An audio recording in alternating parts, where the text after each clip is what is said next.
avanti nei sogni? Ero proprio qui un anno fa, completamente ignara, come tutti i miei colleghi, di aggiungi un posto a tavola, questo era lo spettacolo che era in scena, di quello che sarebbe successo soltanto pochi giorni dopo. Il teatro era pieno di gente e ho un ricordo meraviglioso, perché l'energia che si è creata durante quelle 2 serate la porterò nel cuore per sempre. Un anno fa calava il sipario su Aggiungi un posto a tavola, spettacolo in scena al Gran Teatro Geox.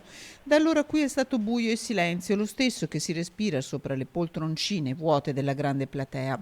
Si spegne la prima candelina su questa torta per un compleanno che nessuno avrebbe voluto festeggiare. Questa è una torta per non dimenticare che sono 366 giorni di completa inattività del nostro settore, non solo di questo teatro, ma proprio di tutta la filiera dello spettacolo dal vivo. Era stata fatta per celebrare i 10 anni di attività di Zed, questa torta gigante. Il settore è in difficoltà, tanto che Valeria Argenton ha scritto al Presidente del Consiglio Mario Draghi una lettera che guarda al futuro, in cui offre teatri come questo come sede per le vaccinazioni.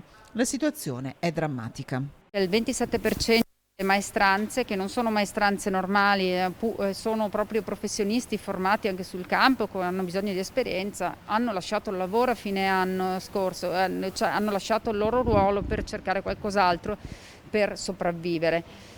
E quindi gli effetti catastrofici di questo lockdown, di questa crisi, alcuni li vediamo, alcuni sono già tangibili, altri li vedremo nel tempo. 2 mesi di lavoro nel 2020, fatturati azzerati fino ad ora. Le speranze vanno all'estate, giusto per riavvicinare il pubblico agli spettacoli live, e poi, più concrete, al prossimo autunno. Ma la condizione è chiara. Se una sala come questa, con 2600 posti, dovesse essere regimentata a 200, ovviamente è un ossimoro economico.